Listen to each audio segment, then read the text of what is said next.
So we'll go ahead and start the meeting, call it to order, and we'll start off with introductions. I guess do we have anybody from the public here? Do we have anybody here that doesn't know who all of us are? We do actually have 7 attendees, so I think it would be good to maybe go around We'll do. Then I'm Alan Mickelson, governor's appointment to the Flathead Reservation Fish and Wildlife Board, and currently serving as chair. And let's just go on down the list. If you'll call out the names so people can put a face with them, then Dylan.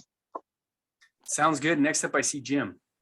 Hi, Jim Williams. I'm the regional supervisor for Fish, Wildlife, and Parks. Been with FWP about 31 years now, and excited to see all the faces today and this morning. Thanks, Jim. Craig. Yeah, Craig Morgio, Wildlife Board representative from the tribes side. Thanks, Craig. Neil. You bet. Neil Anderson. I'm the wildlife manager for Region 1 Fish, Wildlife, and Parks out of Kalispell. Thanks, Neil. Amanda.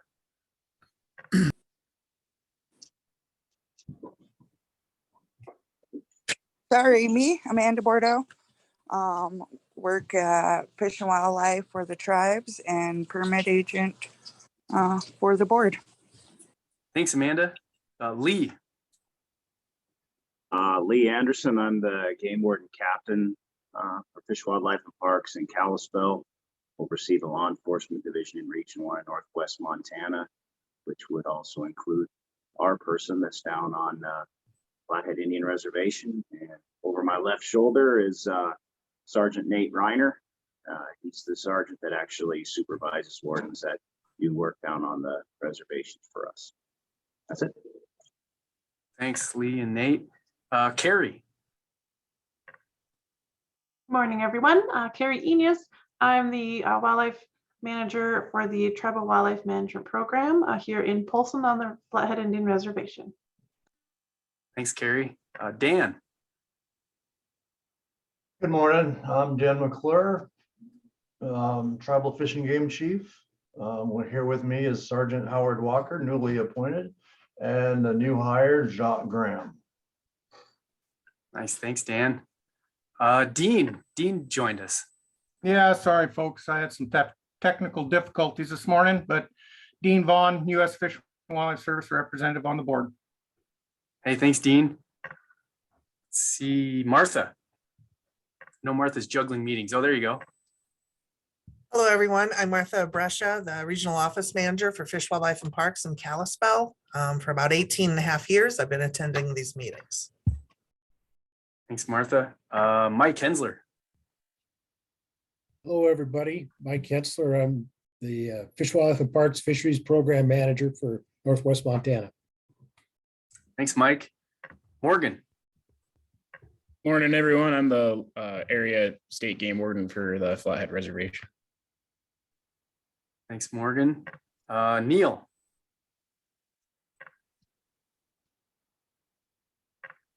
I know Neil's juggling a couple meetings right now as well. Neil, You already asked for me, Dylan. Oh, yeah, I did. Sorry. Steph. Again, you're doing great, Dylan. Good morning, everyone. Stephanie Gillen. I am the Information and Education Program Manager for the Natural Resources Program for the tribe. Thanks, Steph. Awesome mural behind you. Tom. Hey, good morning, everybody. I had to turn my camera. I'll turn it on again and see if it'll work. I'm at my house, and so my coverage is really bad. So, of course, I have a face for radio, not zooming. But hey, good morning, everybody. I'm trying to keep my house warm. It's, this house was built in 1906, and there's no insulation, so I got my wood stove going pretty good. I was working from home today, so limiting factor. But good morning, everybody. I was working for the Fish and Wildlife Division for the tribes. Come January 1st, I changed my job to a tribal council representative. So that's my current duty right now, but I'm here just as to provide any context or history to your first discussion item. So Good morning, everybody. Morning, Tom. Thanks for joining us and congratulations. And I'll introduce, I guess, Charlie. Go ahead. Yeah, hi, I'm Charlie Dixon. I'm the newest tribal appointee to the board. And I'm making sure I have Charlie's email address now, so he makes sure and gets these announcements. So sorry about that, Charlie. Glad we get to meet in person. I'm Dylan Tabish, Communication Education Program Manager for Fish, Wildlife, and Parks here in Region 1. I don't think I forgot anybody. I'm just looking in the attendees list to see if Andy, Whisper. Yeah, go ahead, Whisper. Sorry. My name's Whisper Campbell Means. I'm the division manager for Fish, Wildlife, Recreation, and Conservation. I filled in behind Tom after he was elected to tribal council. Thank you, Whisper. And if are there any other attendees out there who are panel or should be promoted as panelists?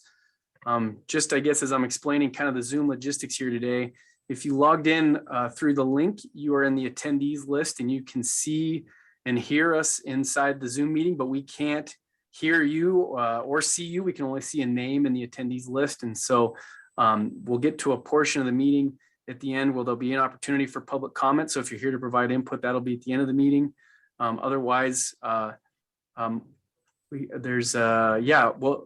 of go through instructions on how to provide input at the end. But if there's anybody who's a board member that I'm not recognizing, please raise your hand and I'll promote you. Marie Terosian is probably Arnold Terosian, board member. Oh, there you go. Okay. Thank you, Whisper. Yep. So Arnold, I just clicked promote you to get you into the meeting, and I'll wait till that happens and we can introduce you.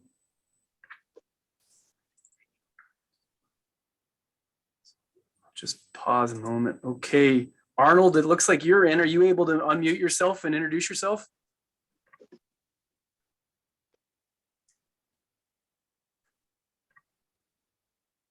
And the unmute function is at the bottom left now. You should see mute, unmute. If you want to click that and introduce yourself if you're able to.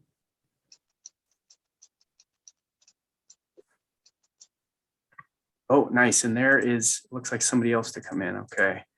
Mike Cool is a federal game warden. He's joining us as well. So Mike, I'm bringing you into this meeting. Can you hear me?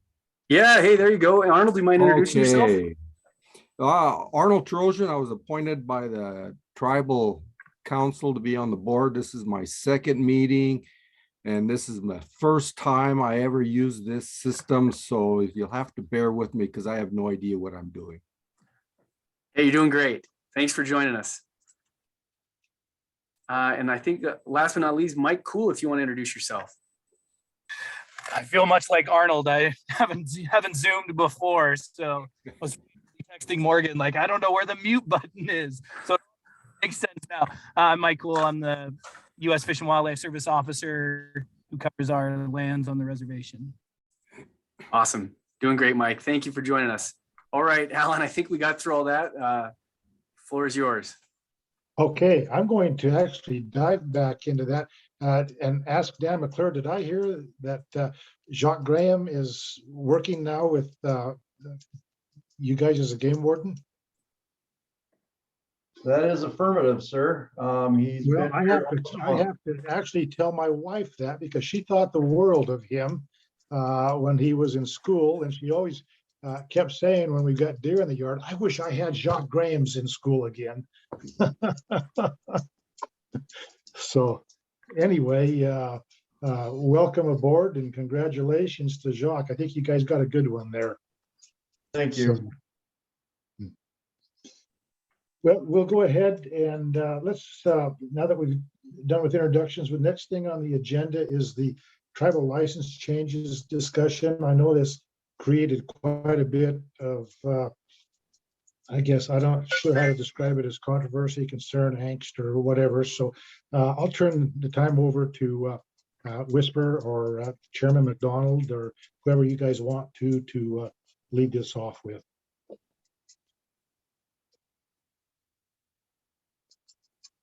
Sorry, my screen got messed up for a minute. Yeah, thanks, Chairman Mickelson.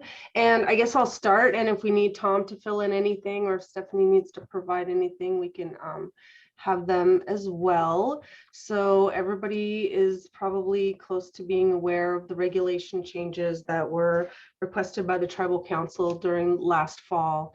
And just in response to an increase in visitor recreation pressure on tribal lands, there was observed that there was a need to try to for all the necessity of policing our lands, for the cleanup, for all the things that we need to protect our recreation sites, it was determined that we should increase our conservation permit amount. That conservation permit is the basic charge to get all the other recreation opportunities here on our lands that are under the privy of the Fish and Wildlife, Bird Hunting and Fishing Board. And so that conservation permit is essentially amount that is paid to access tribal lands. That is the amount that was raised. Additionally, the camping stamp was also raised. We have very limited, really essentially developed campgrounds on the reservation, and we had an extreme increase in pressure on those campsites and people staying in those. So those are the things that were raised. There was a public comment period. I don't have all the results of that, but that was before I got into this position. But the decision was made by the tribal council under their ability to do so, to increase the amount for the original access to the lands across the board. We did not increase bird hunting stamps. And of course, the fishing fee, the license didn't go up. So if you're fishing on Flathead Lake, there's no conservation permit to fish on the lake, but the fishing stamp is needed. So that's kind of where we are in the update. There was a press release that was just sent out, so that will be hitting the newspaper soon. And if people are wanting to understand that a little bit more, there's some clarity there. And if Tom or Steph has any other fill in there that I might have missed.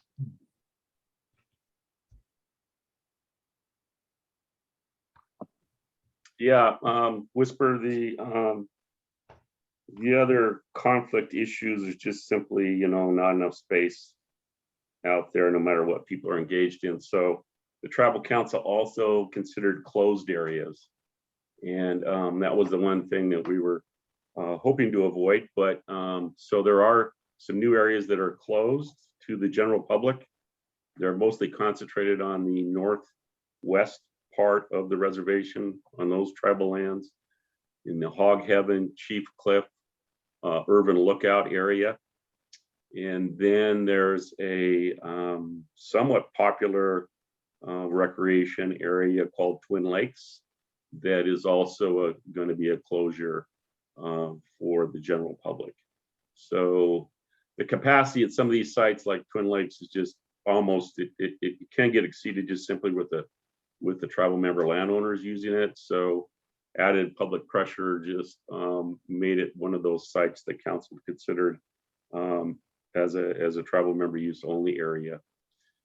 So those were also included in the recreation changes for this year. So I am, kind of speaking to the choir. Everybody knows the number of people that have moved into Montana, particularly Western Montana, and the pressures from all the folks escaping COVID in 2020 and overlapping to 2021, and then climate change refugees is what I call them, people relocating. So just a lot more people, a lot of capacity issues out there. And so tribal council was hearing that from their membership, not being able to go to their favorite location because it's full of other people and they can't utilize their own resources. And so they're concerned about that. And so we see that in a lot of different places. And so there's been a lot of new restrictions out there for public access.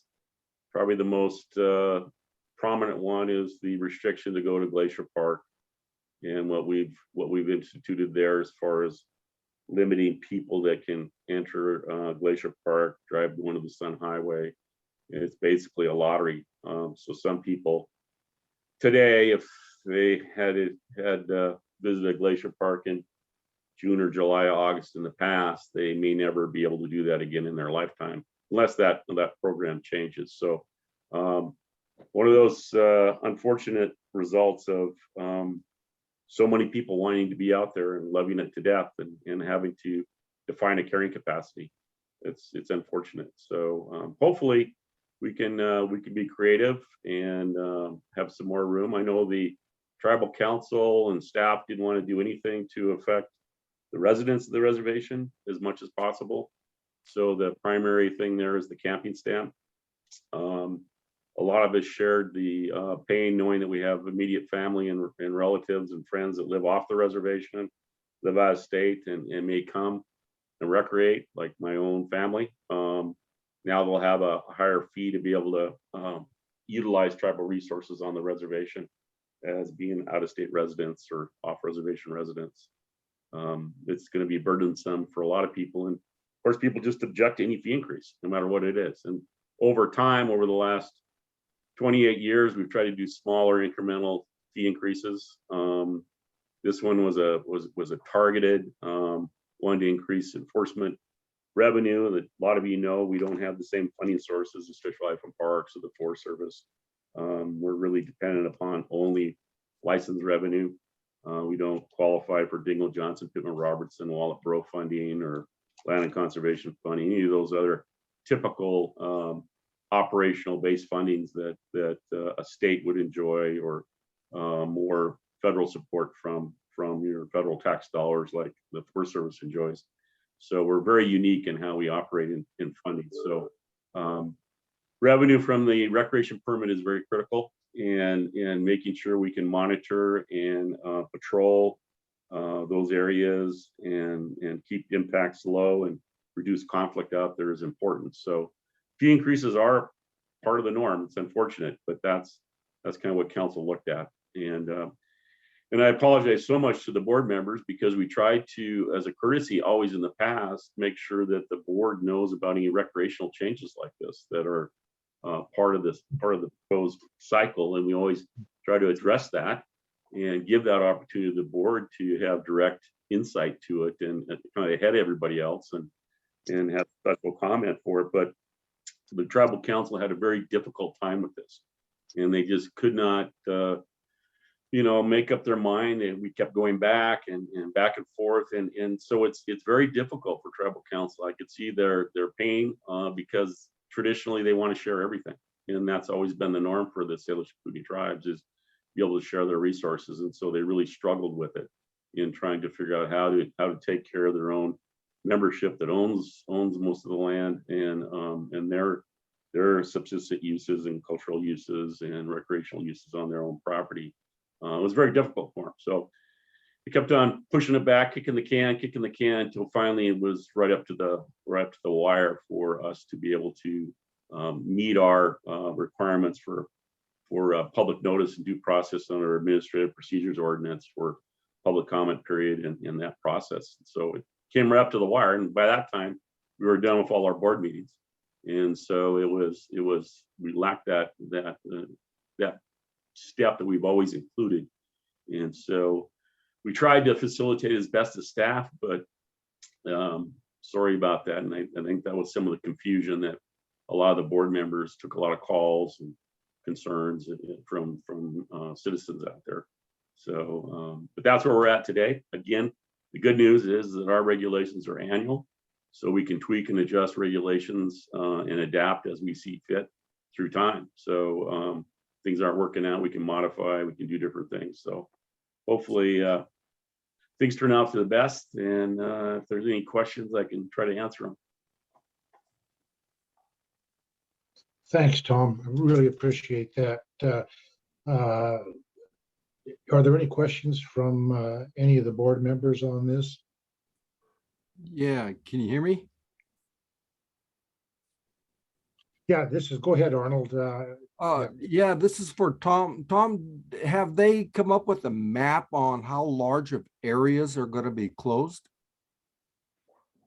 Yes, the areas are defined for those areas on the northwest part of the reservation. So are those going to be in the new regulations? They will be, yes, yes. But you know, on the regulation book, it's not to that scale. So we're going to rely on posted signs mostly. I'm not sure exactly what Whisper has in mind, but you know, it's basically those tribal forest roads, the point of origin of those going into that forest landscape. It's mostly forest and rangelands.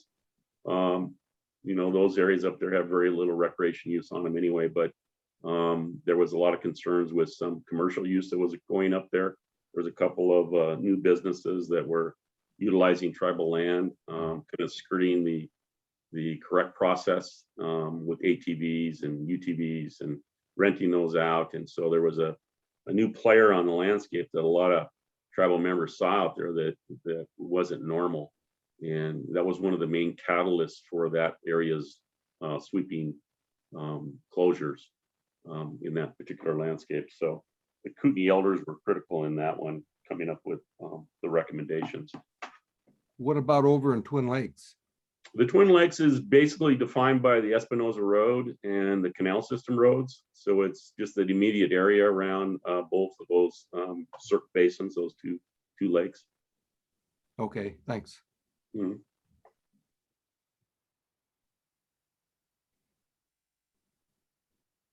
Thanks, Tom. Anybody else with any questions on this? And I guess, Dylan, if there's any public questions on this, we'll hold them till the end, or do you want to ask Yeah, people now if the chair has to, if Chairman Tom has to leave? Yeah, I guess typically we would do it just public input at the end, but yeah, I guess Chairman McDonald, if you need to leave, we could do those now or.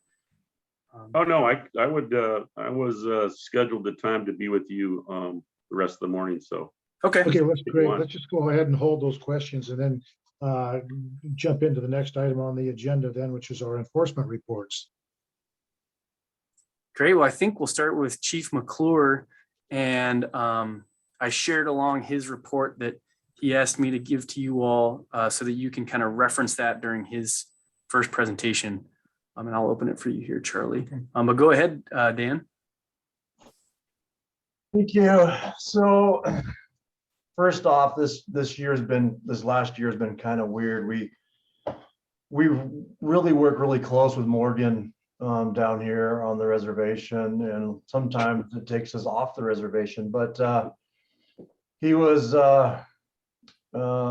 assisting in other matters in another area. So we were without him for a little while and doing some FTO work and whatnot. So he works a lot with Brandon Couture at the time this last year, and Brandon had since moved on to the tribal prosecutor's office. So he is gone as of November, and that's how Howard became the new sergeant. So I'm going to leave some of those stories with Morgan and his report. What I'm going to do is just kind of go through what we did here this last year, just throw some numbers at you. So this last year, the wardens, we have 8. We have 9 with me included, but I just patrol this office, so nothing happens here. Of those 8 wardens, we issued 460 citations last year, and 158 of those citations were criminal trespass. Basically, people with no conservation permit to be on tribal lands. And then we play a big part in the AIS, failed to stop at the AIS check station in Ravalli. There was 373 total drive-bys during last season. 258 warnings were issued. Those warnings are usually like stand-up paddle boards, canoes, kayaks, things like that. And then there was 115 citations issued, and those are for the boats with the motors and everything else where those mussels like to hide. So those are kind of mandatory citations on those, and then it's basically officer discretion on the others. If I could jump in here and just make a comment, Dan, I really appreciate the effort that's being put into this. I feel pretty strongly about this particular issue and worked pretty hard at Department of Interior to try to get funding for this because I mean the Columbia Basin, the Columbia River system is the only major river system in the United States right now without quagga mussels. And you know, I think the tribes have been doing just an absolutely outstanding job there. I said this last year in one of our first meetings, and I'd like to go ahead and repeat that because I no offense to anybody that gets stopped, but I really appreciate seeing those people stopped on Ravalli Hill. Absolutely. And one of the things for us is like I said, we have 8 guys, 8 wardens, but that doesn't mean 8 wardens are working every day.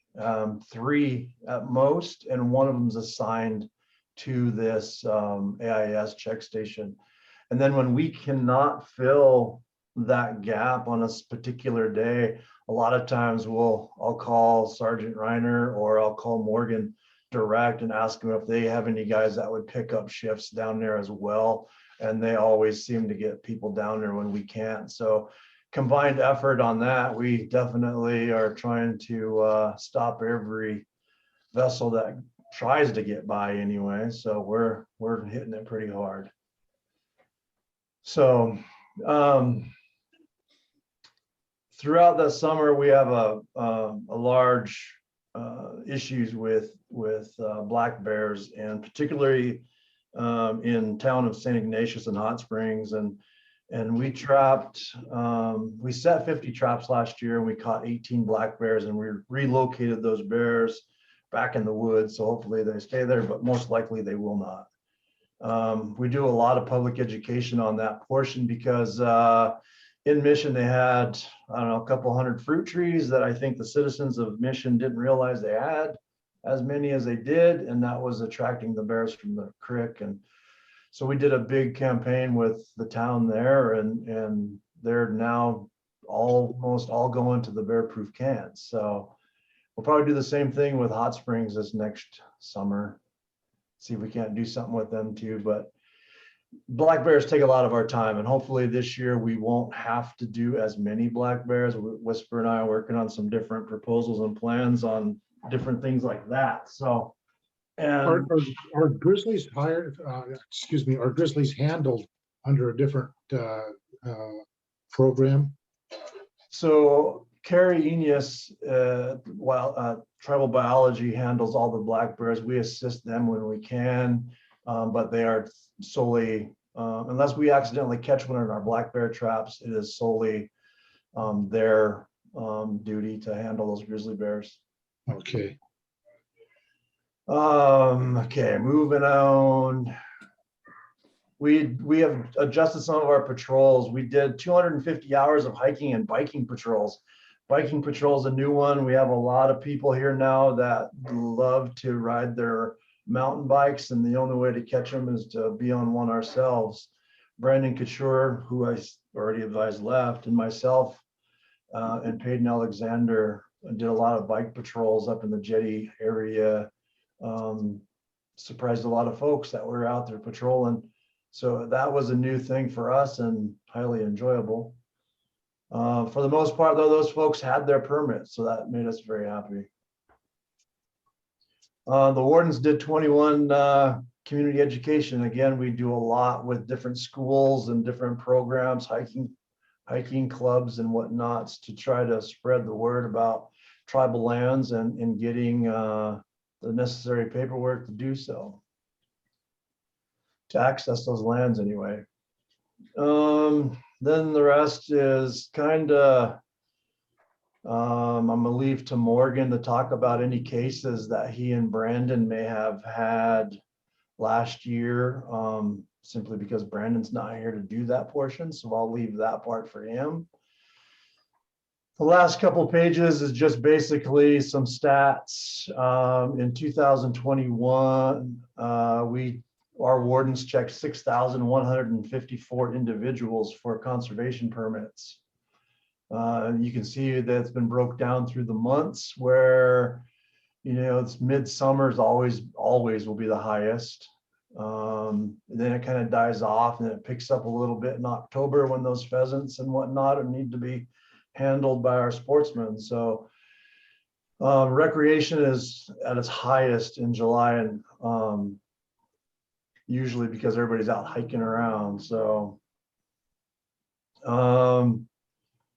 we investigated 706 complaints and issued 187 citations on those complaints. And those are simply, things like poaching and fishing without a license maybe, and things like that. I don't break them down individually. That's just kind of what the numbers are there. We checked 1,670 boats. That's not all at the check station. Those are boats that we see on the lake or ready to dock or head out or whatever. We do checks on those boats as well. And that's about all I have. And I would turn it over to Morgan, I guess. Dan, can I ask a question quick? Absolutely. So has the county attorney been supportive in prosecuting the trespass cases? So I have had opportunity to talk with deputy county attorneys. They walk by my office every day. They have saw the signs that we're going to post up in those closures in the north side. Some of that is in Flathead County as well, but some is on Lake. And they are in support of the signs. As long as those signs are out, then they believe there is a case there for criminal trespass.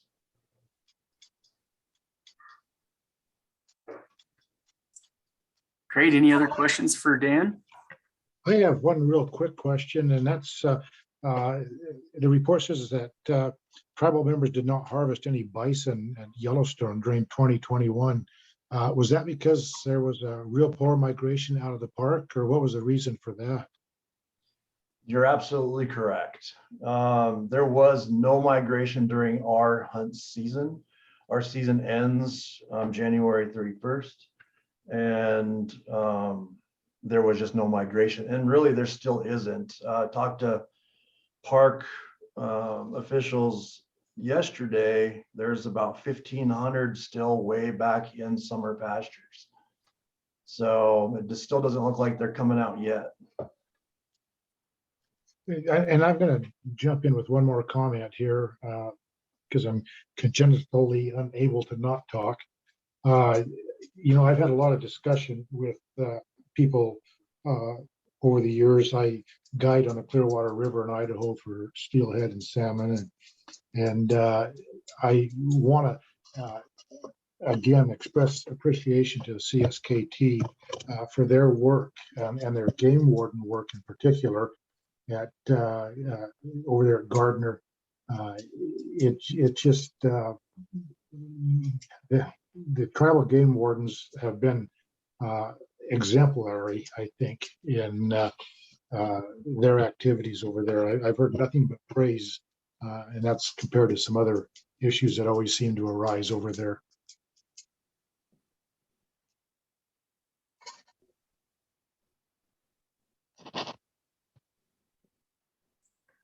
Thanks, Chair Mickelson. And it looks like Jim had a question for Tom or Dan.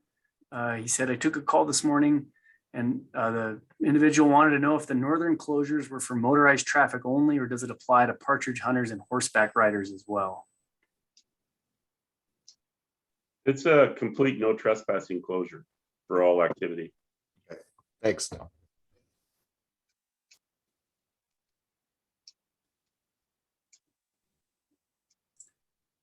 Any other questions? Otherwise, we'll move on to Morgan and Lee and Nate.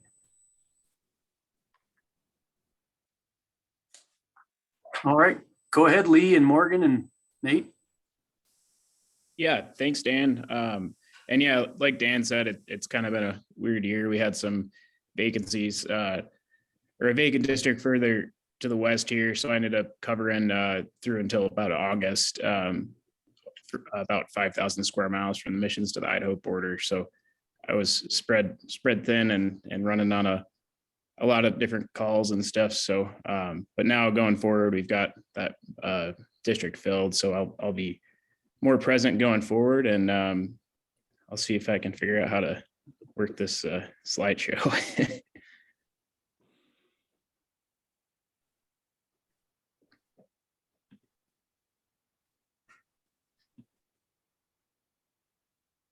Is that working all right?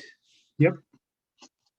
Can you guys see just the slideshow, or can you see the screen on the side too? Or I can see. Well, the I've got the slideshow on my screen. Yep, you're Okay. good, Morgan. Yeah. All right, cool. haven't done this maneuver before, so bear with me. All right, so yeah, I just threw together a report like we usually try to every year here, and here we go. So yeah, I just threw on here this just kind of as a focus, like what our goal is, you know, when we're out there in the field checking folks, and it is, you know, it's in line with what this agreement is about, and to protect and manage the finite fish and wildlife resources within the reservation, and to resolve jurisdictional issues with partnership and mutual consent of both the tribes and state. Just thought that was a good thing to bring in before starting. Just so yeah, and just to cover some joint patrol operations, it's not as, the list isn't quite as extensive as years prior, but some of the operations we were able to get together and do, we did a Buffalo Bridge OHV patrol.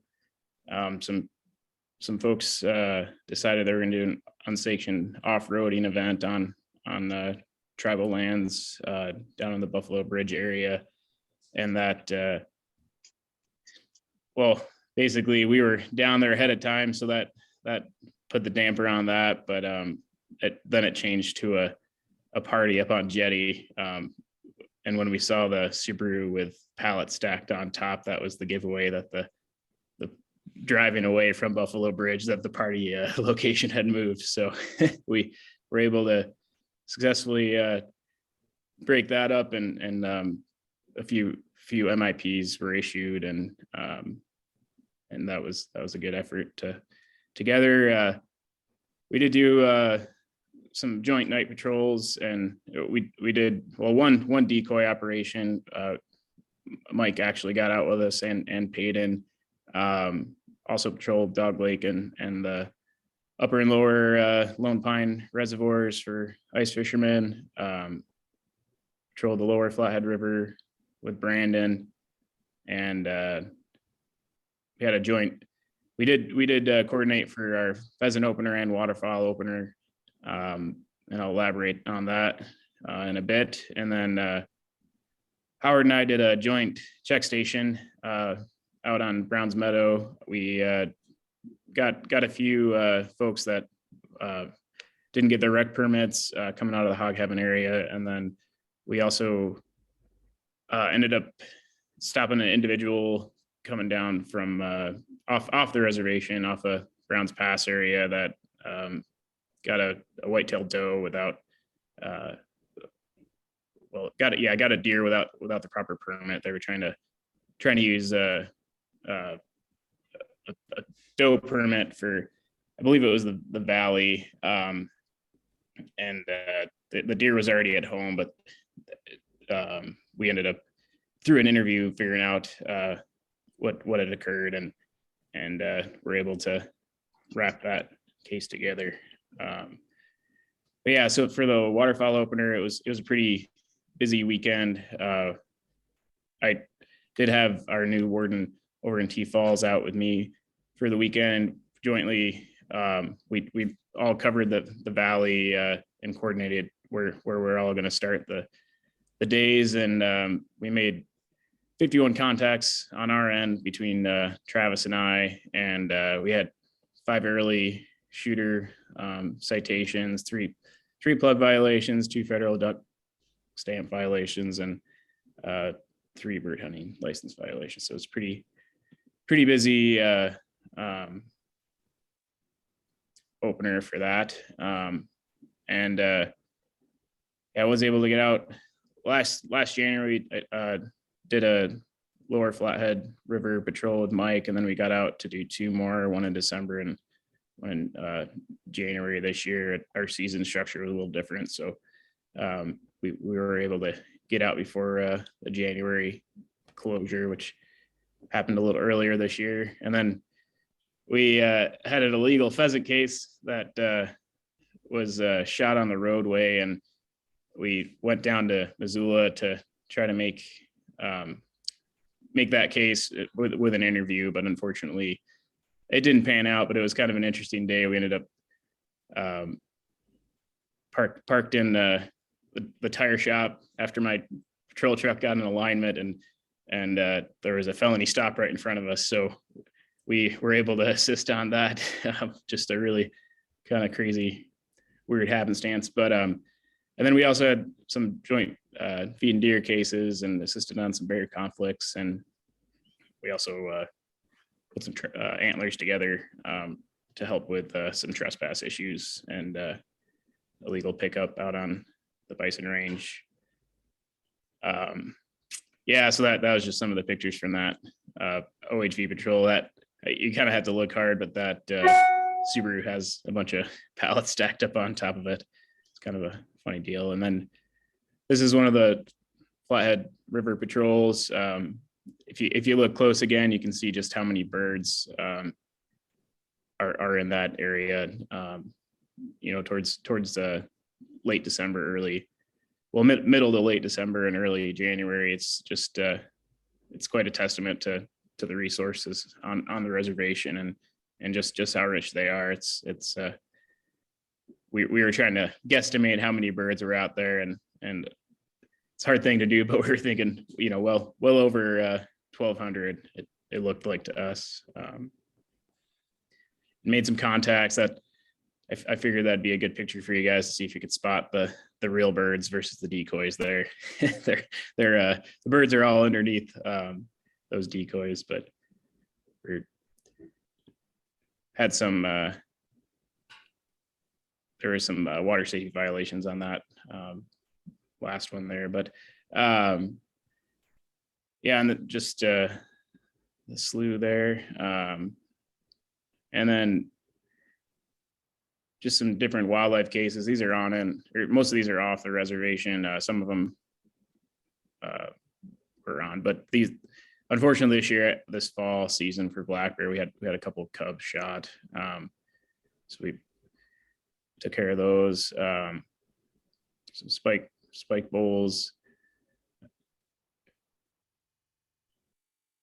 There's a lot of the cases that we come across. It's especially like when things are shot and left, unless someone talks, it's sometimes difficult to make a case, but a lot of times we are able to catch up with folks. But these last two, that spike bull and the deer there, they were both shot and left after people kind of got scared from someone else moving up behind them. We weren't able to get enough vehicle description to make the cases, but this is some baiting that had occurred.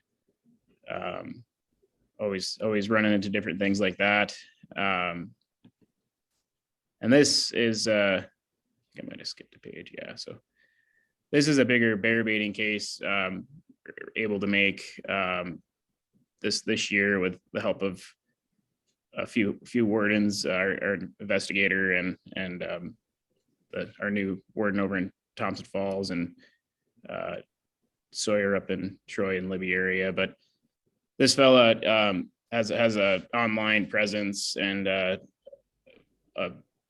muzzleloading website, and quite a social media following. But anyways, he was baiting actively for black bears. We ended up charging him for three unlawful bears, and then he also had to over limit a deer and loan and transfer a license, and shot a cow elk out of season. So it's a pretty good case, and he even went through the trouble of getting the bear organic honey, though. It's just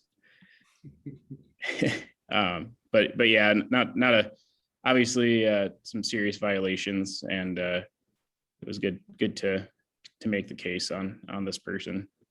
sorry if you just had your breakfast. And so here, I just put this up here. It's Wild Horse Island, but we were able also to make a successful conviction on an individual that picked up ram head out on the island. Mike actually gave me a hand on bringing out that head and setting it up and everything, but it was a good case. The fella ended up getting fined $5,000, and they suspended, I think, 3,000 of it. And he was also barred from going on the island, I think, for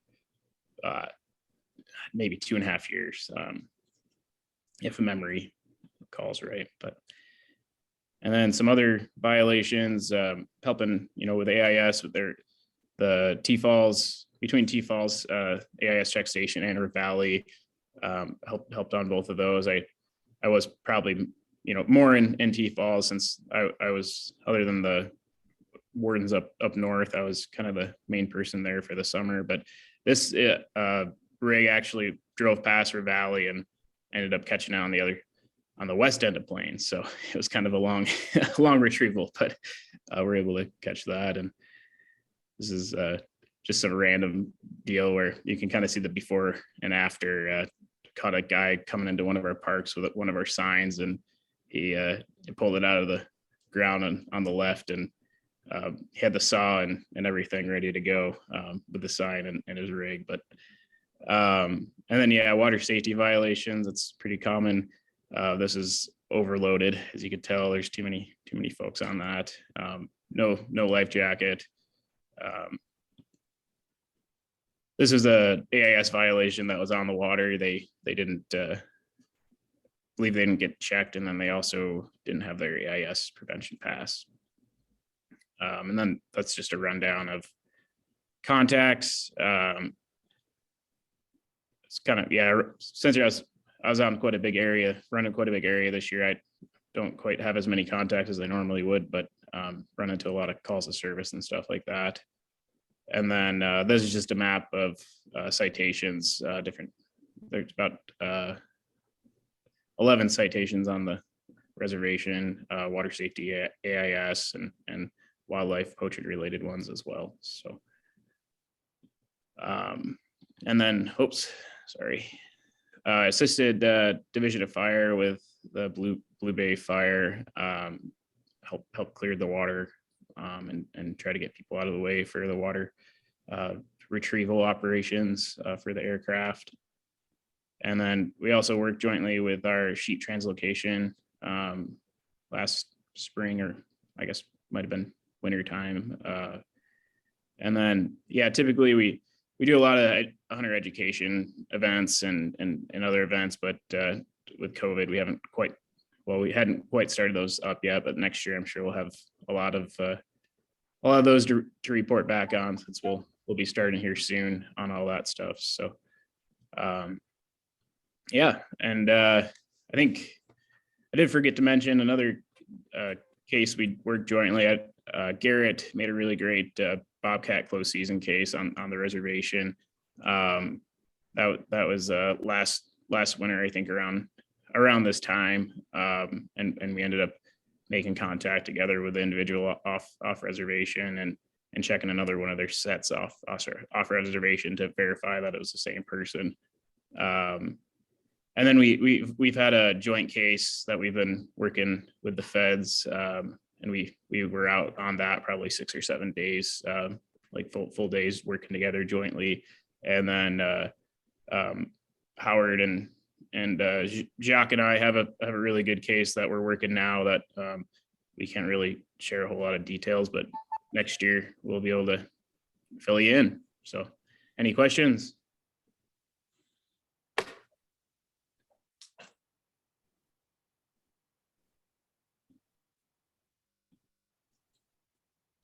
All right, well. Thanks, Morgan. Lee or Nate, did you guys have anything you needed to add? I would just add that this case that we are working on right now down there with the tribe will be it'll be worthy of a presentation, and not just because of the quality of the investigation and the violations that are at hand, but the cooperation that went into it, working together to make it.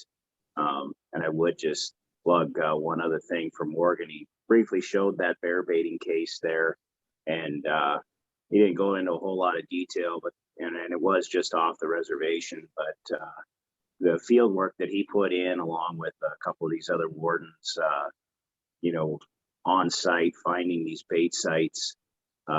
We served a search warrant down out of Heron, work on Facebook and all this other stuff that we did. We meaning them, because like Dan, I patrol the office as well. And they just did some great stuff. And that guy was fined about $9,000, if I recall, on the violations. He has a couple that have gone to warrant. And we will be putting another news release out on that probably here shortly. We're trying to ramp up our Facebook presence as well as Instagram and get more stories out there on work that wardens are doing. And we'll get that out there. But a known individual for sure. And but it was just a great case, catching them, down there and on camera, putting out bait and stuff. I hadn't caught that he only used organic baits, though. That's pretty good for the wildlife, I think. But like you said, Morgan, and but yeah, things are going well. Always appreciate the working relationship we have with the tribe, and we'll keep pushing that forward. And one thing we're going to need to be working with Dan on, and my guys will need it too, is we are pushing out an app, my FWP app, that people are going to be able to have their licenses on. And so I'm sure there will be some instances where the tribal wardens will be handed a phone or showed a phone to show the licenses. It's still in the final development stages. Not sure exactly when implementation is going, but it's going to be something on the landscape this year. And another little nuance we'll have to work through, but the laws are there to allow for it to be used, and the laws are there for it to allow us to look at it. So I don't know if I'm going to grab one in the middle of Flathead Lake, but hate to drop it in. But, we'll get through some of these little nuances as time goes on. But thanks again, and good job, Morgan.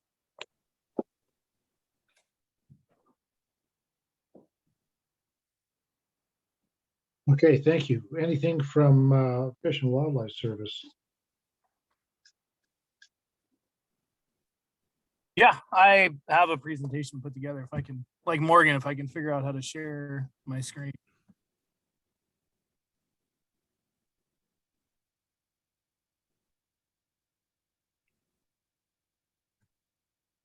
Is it viewable? You guys are all technocrats. All right, is it showing up for everybody?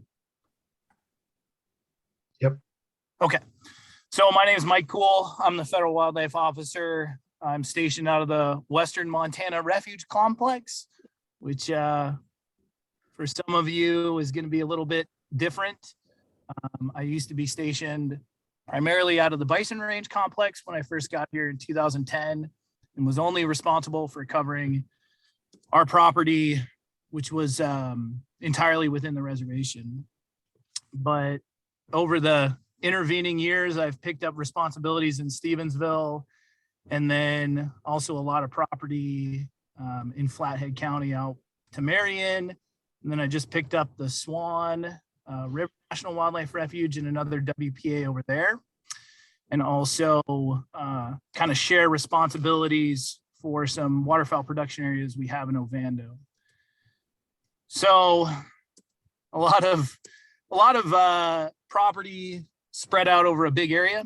Not necessarily, I kind of view us like the BLM in the sense we kind of have these small parcels, but they're kind of far flung and spread out. So that's made it a little bit more challenging for me. So this year I had 206 incidents. I put in parentheses the ones that occurred on the reservation. So 94 of those occurred on the reservation. Had 53 verbal warnings on the reservation, and 7 of the 24 citations I issued this year were within the reservation. So I had 41 assists, and that can range anything from helping somebody out on a traffic stop to Like Morgan mentioned, we put together an antler tracking workshop with Payden. I assisted while I was still down at the bison range while we were kind of moving our operations after it was transferred to the tribe. I assisted the security officers there when I observed, people fishing in a closed area or suspicious vehicles in places that they weren't supposed to be. So we had, out of those citations, I guess I should kind of give you a quick rundown. Had one for off-road, had a late shoot during waterfowl season, an early shoot during waterfowl season, an unplugged, and a suspended driver's license. So this is the off-road at Pablo. Just guys who didn't see the end of the road and thought they should keep going. So have had a lot of IV drug use, specifically at Pablo. Those cases get turned over to the county primarily for felony prosecutions if the attorney takes them. We've had a vehicle crash off Allentown Bridge at 9 Pipe, and it was leaking oil. So worked pretty closely with, I don't know the exact department. It was kind of tribal OEM is what I think of it, the Office of Emergency Management. We worked together to set out those booms and kind of monitor them. This crash, unfortunately, was also related to alcohol and meth. And it's gotten a little bit crazier out there. This gun was on a guy who was intoxicated at Pablo and had passed out inside his vehicle. So, and then we had a duck stamp issue. I just kind of threw this one in here because I haven't seen this since I went through field training about 15 years ago. Probably the game wardens in the room will be able to notice what the problem is, but this is a last year's stamp attached to this year's license. Oh, picture got flipped upside down. But yeah, I did. Morgan and I worked quite a bit together on Flathead River doing waterfowl patrols. I think we did I don't remember if it was this year or last year. I thought we did the water safety check this year in the raft on Flathead River over the summer. I think we ended up stopping I don't remember how big this boat was, but I don't know, it was a 50 or 75 horsepower boat that was cruising down Flathead River that we were able to stop them in our raft. So we were pretty proud of that. Yeah, it was a Hot Springs local. Yeah. Who put in I forget what the name of that, maybe Morgan could chime in, how far he made it upriver before we were able to stop him. But this year we also did another, over the summer, a Flathead Lake water safety check. Did assist the tribe at Roundup. And I guess before I get the bottom left-hand corner, that's the new patrol captain for Montana. So he's my supervisor. He's in this meeting, but I think he's listed as a guest. So I don't know if we could let him in and he could just at least say hi and introduce himself at the end of this. But also, like I said, assisted the Bison Range security officers in the transition, just advising them some of the issues that I've had. And again, worked with Payden, talking to him about where we've had issues with illegal trespass and antler collecting. We also had, like Morgan mentioned again, we had the top right-hand corner was a big case that we helped out with the tribe and the state that's all wrapped up but hasn't been prosecuted as of yet. So, and then off reservation, just to kind of mention some of the other things that take up a lot of my time are detailing to like Fort Peck in the top left for a 4th of July detail, and then a fall hunting detail in the Missouri River breaks, some illegal, I guess you call it, they were poisoning Columbian ground squirrels, but not in the not according to the manufacturer's recommendations and not according to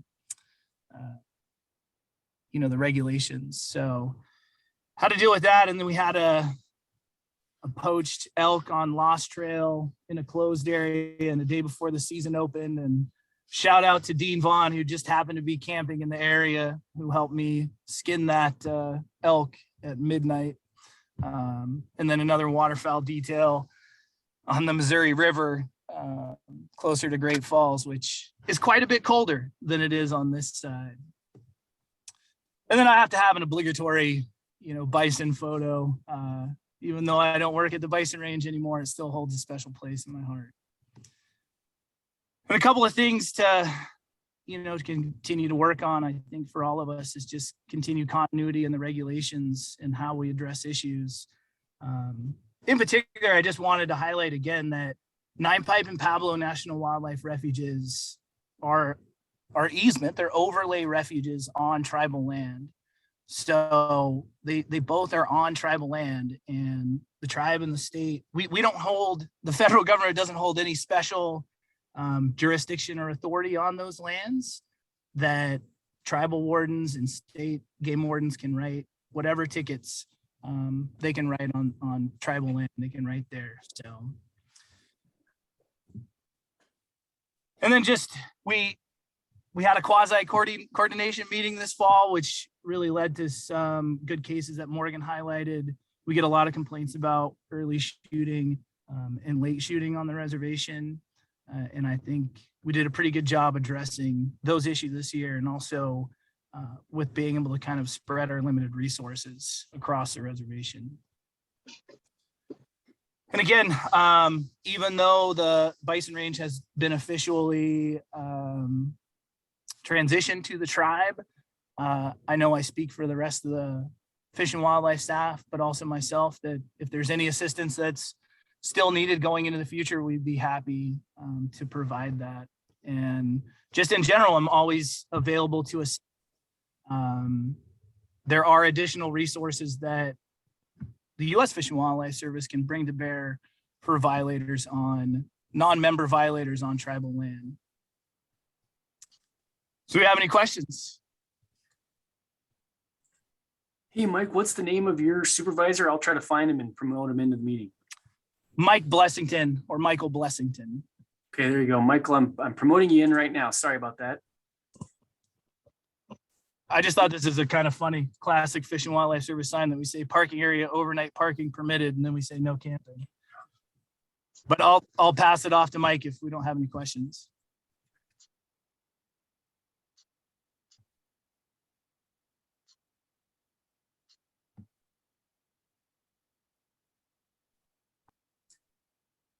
And yeah, Michael Blessington, feel free to introduce yourself and say a few words if you'd like. Sorry about keeping you in the attendees list. No problem. No, it's been great being here. I'm getting close to the first full year of being in Montana, and I can't speak any higher about the relationships going on with Dan and Morgan and Mike and working in the Valley. I'm very impressed with everybody and the amount of work these guys are doing, and the relationship is really good. I mean, we can always improve on our relationships, but anything I can do to help with that, I'm going to keep working on it. But I really like that Mike's able to continue the workload in the Valley on the reservation, and knows that he really loves that kind of work. So feel free to reach out to me at any time. Okay, thank you. And we had a question. Actually, Carrie Enos had put a comment in on the question that she could maybe give a little brief report on grizzly bear activity. And I think it's beyond the purview of our board, but it's always interesting to hear about. And so if Carrie is still on, let's go ahead and give her a little bit of time here. Yeah, thank you for that. Yeah, I just offered that because someone had mentioned during Dan's report when he was talking about black bears, sounded like they might have been curious on grizzly bear updates as well. And so so last year I managed I guess I'll turn my camera on. I managed the grizzly bear management efforts in conflict mitigation here on the reservation. And so kind of just a summary of those efforts and conflicts. We did receive about 49 calls regarding grizzly bear observation and conflicts. Of those, like each of those were investigated. We responded to those calls, and of those 11 or about 10 of those were conflicts that we responded to, dealing with either garbage, livestock, unsecured feed, fruit trees, just bears being near residential areas, crop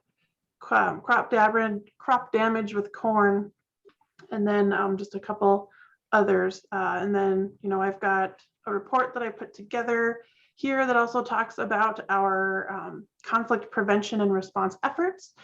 So we did participate in about 12 outreach events, one of those being a Mission Valley cider, bear and apple cider festival, where we kind of kicked off our fruit cleaning program that we started last year as well, which removed about 2,400 pounds of fruit off from the landscape to kind of help reduce grizzly bear and black bear conflicts with residents in the Mission Valley.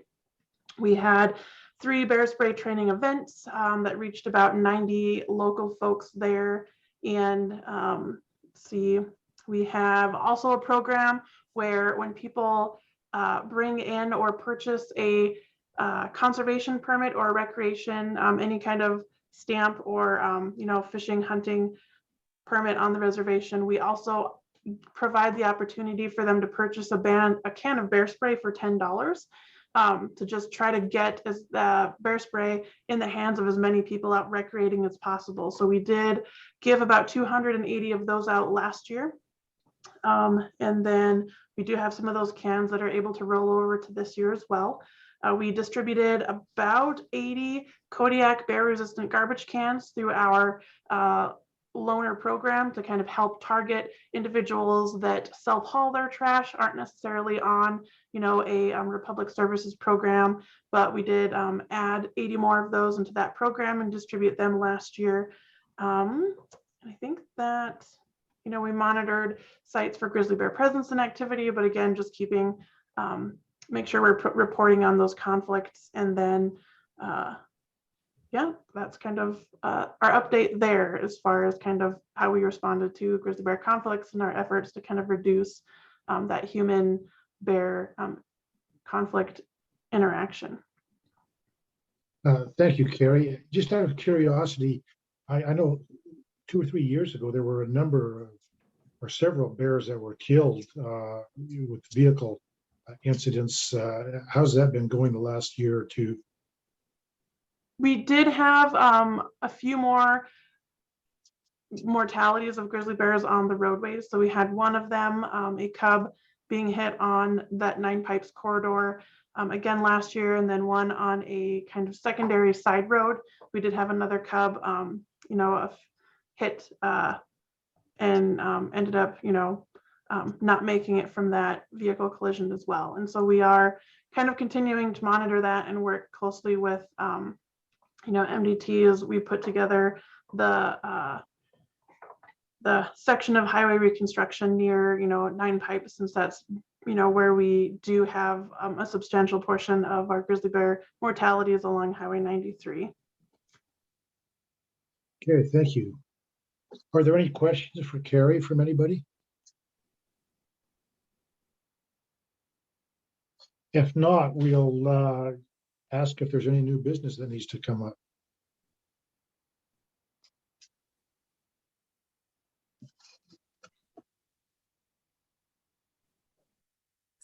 Chair Mickelson, one topic I will bring up, and Martha, Brusha, feel free to chime in here. And we're, kind of nearing the end of our annual cycle for meetings. And so our next meeting, I think, is typically in April. So we'll probably start communicating with the board and technical staff to schedule meetings for the next year. Each meeting, as you've all found, has kind of a set topic that we typically go over, but that doesn't mean we can't move things around or add and any topics that the board would like kind of under their purview to the agenda. So stay tuned for kind of the new moving forward meeting schedule. Thanks, Dylan. And we've got two questions I see on my screen. One from a DT. What is the reasoning with the different shooting hours on the reservation versus the rest of the state? And I'm not familiar with that, so I will turn that to anyone who can answer that.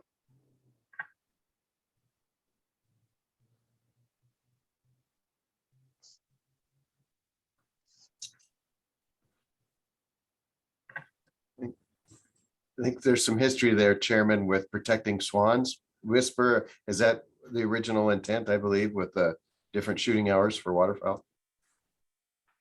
Honestly, I thought that we had tried to get in alignment with the shooting hours because of some of those conflicts that we'd had with the before sunrise, at sunrise a couple of years ago. I'm searching around on my desk for those regulations and I don't have them right in front of me, but that's where I thought we had gone. And if we had gotten back unaligned, I could see where that's creates confusion and maybe an enforcement issue or complications. I mean, obviously our enforcement can enforce whatever rules are necessary, but it seems to be better if we're aligned. Okay, thank you. Tom Yeah. had any history on that? No, I don't. That's always been a Dale item, and I would rely on Dale and Jim. I think I remember Sun Up and concern over when the swan reintroduction program was just starting, to make sure that it was light and to minimize incidental take of swans. But my memory, I think that was part of it, but yeah.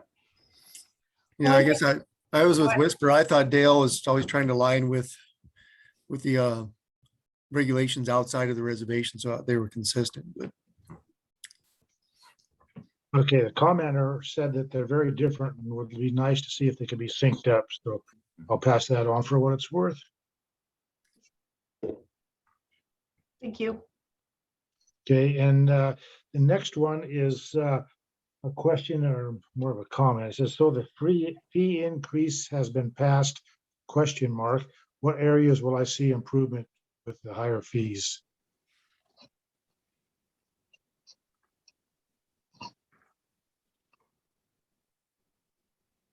Well, we're planning to have our game wardens fully staffed to be able to go out there and make sure that people are following the rules. As we saw in these enforcement reports, there's people out there doing sketchy things, and we need to get a handle on that.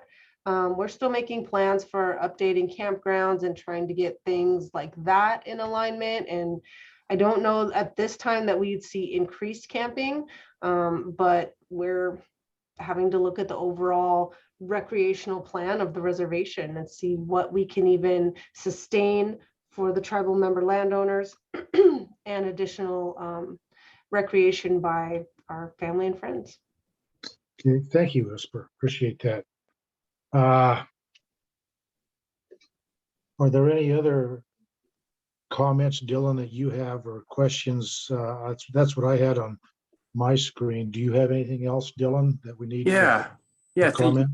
Thank you, Chair Mickelson. So yeah, now is an opportunity for public input. Oh, it looks like John Grant with FWP has got his hand up. So John, I'm going to promote you in, and then feel free if you have some new business you'd like to bring up. While John's being kind of transferred into the panelist portion of the meeting, after John, we will open it up for public input. If you have a comment that you would like to make or a question, please raise your hand by selecting the raise hand function at the bottom of your screen, or you can type your question or comment into the Q&A like others have done already. So after John and Tom has his hand up as well, and Steph, we will open it up for public input. But Tom, go ahead. Oh, thank you, Dylan. Just wanted to, and I really want to compliment Alan on this, because when he said, aquatic invasive species, that whole operation is really important for him, and it's been a real important thing for me also. And I've relied on Alan to help when he was in his former position to secure some funding specifically for us to help kickstart our check station in Ravalli and pay for some of the items there. So kudos to Alan for all that. And he's not just talking, he walked the walk with it. So, but that's part of enforcement. And so I really encourage the, even though it's tied to fishing, we do have, I think our AIS fee that we have is tied to the fishing stamp in our regulations. And I know it kind of falls that way also with the state, I believe, but having a report on that from AIS specialists is important, I think, for the board, because it has such ramifications, and it's really one of those things that you just can't do enough of. And I don't want to ever see us let up on the gas on it for us for the Flathead watershed for Western Montana and all of Montana. So one of the things that's unique out there that I would love to see both the state and the tribes work on in the future is there is some potential for some new funding to be more effective in our AIS control measures. And that funding might be through the bipartisan infrastructure law. There's quite a bit of uniqueness in all that, and potential pools of funding that could be earmarked for that are identified, and grants could be submitted. And one thing that should be noted in that bipartisan infrastructure law is that currently for Lake Tahoe, same issues as Flathead Lake, but Lake Tahoe is getting $17 million specifically earmarked for their EIS control measures. And of course, Lake Tahoe has less surface acres than Flathead Lake. I would contend that our Flathead Lake and watershed is just as important as Lake Tahoe is to the state of California. It is to the state of Montana and the Salish Kootenai people. So one of the things that I was promoting in the recent consultations for the bipartisan infrastructure bill through the Department of Interior is actually building permanent boat check stations on the interstate highway system, so that we could have those just like they are, truck weigh stations or port of entries. It would be something that would be officially built so we can actually improve our inspections, extend the seasons, run in the evenings, have artificial light and shelter for our workers, and just have something that's built rather than these impromptu sites that are around Montana. And so I think there's a golden opportunity for that, and having the federal highways be a full vetted partner in this, because that's where most of the AIS are moving. They're moving down the federal highway system from state to state. So just wanted to put that out there. And any assistance we can get for that kind of a movement would be great. But the main point was that to please include the AIS specialists that we have, or the state have, and for the board in the future. I think it's always been beneficial. At least the last 3 years we've been trying to include it. So that was it. Thank you. Thanks, Tom. That was always a source of frustration for me at Interior, because Arizona and Colorado and Nevada, all those states got a lot more funding than we did here. And we are the only clean river system in the entire United States. And it looks to me like some more dollars for prevention here would be a lot more efficient than trying to address all the problems that everybody else has, and that we're going to end up having if we don't get funding in the future.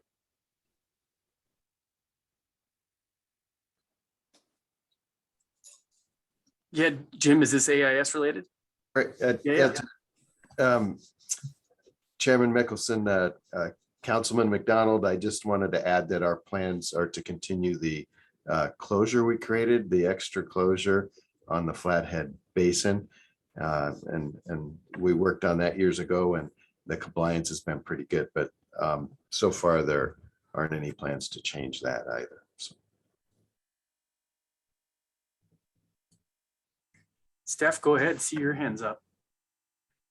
Sorry, I am just circling back to the question that Alan had read. So to fully answer that, yes, the regulation changes were passed, and the changes will take place March 1st.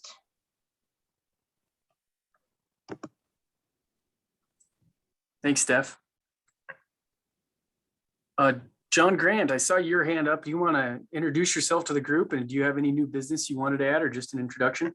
Yes, I'm John Grant. I've been manager down at Nine Pipe for quite a few years, and I'm testing my memory on the question about the shooting hours and with identifying animals during low light conditions.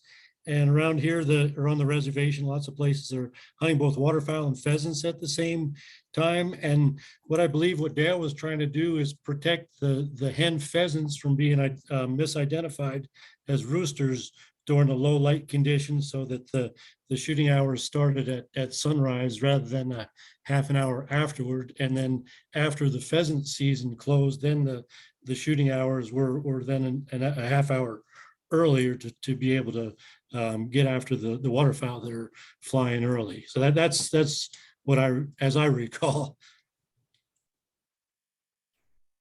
Thanks, John.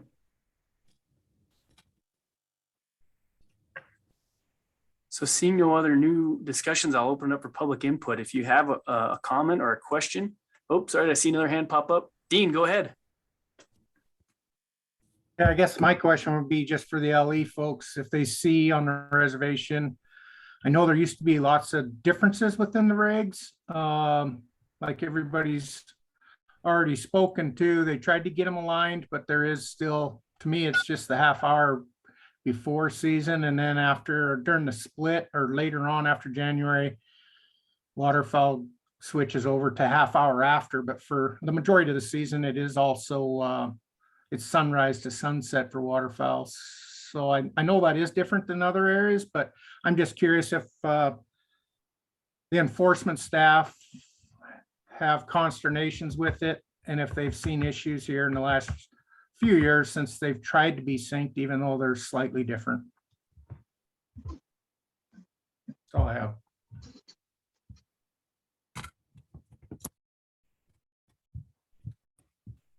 I would just say anytime we can have similar regs be the exact same, it's generally a good thing.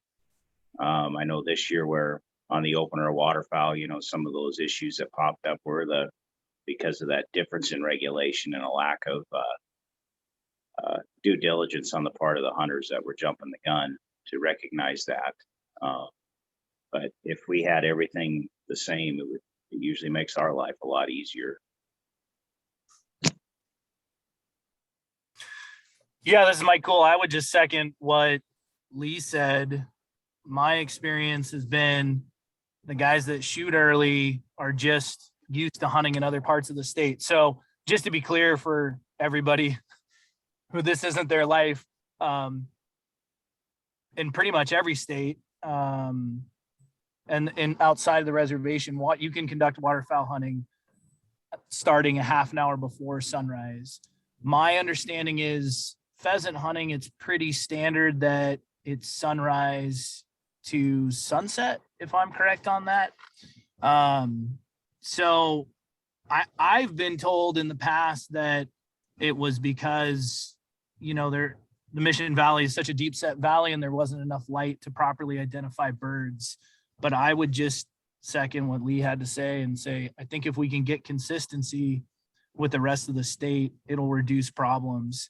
So if there's no real biological issue, no real biological reason to keep it the way it is, then I would recommend changing it. The problem that occurs on the law enforcement side is the people who are following the rules are the ones who are getting punished, who are hunting starting at sunrise. So that's why that's at least why I've historically enforced it, is because it allows other people to kind of get a jump. So that's where I'm at.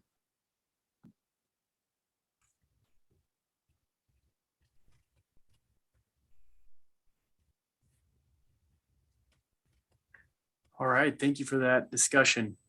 I'll go back to any members of the public who have looks like a comment from someone out there. Eric, I agree with Mike Cool.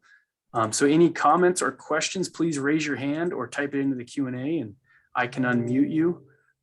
So here's a moment to pause. And if any members of the public out there have a question or comment, please select the raise hand button or type your question or comment into the Q&A.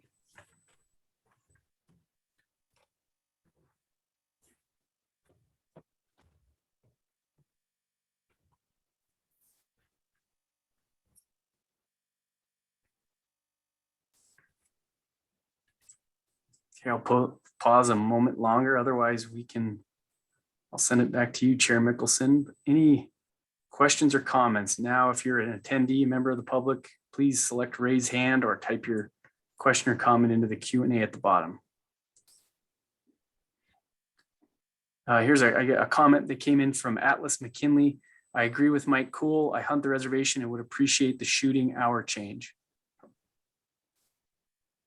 Thank you for the comment.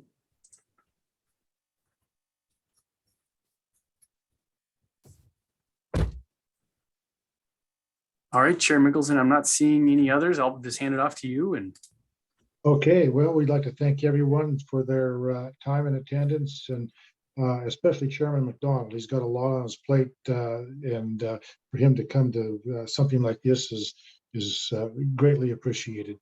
Anyway, I don't have anything else, and unless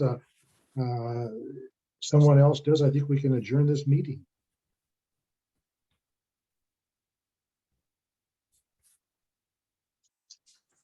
Okay, meeting is adjourned, and thank you again, everyone.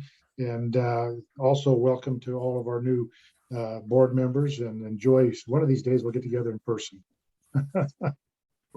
thank you, everyone. Everyone. Yep, thanks, everyone.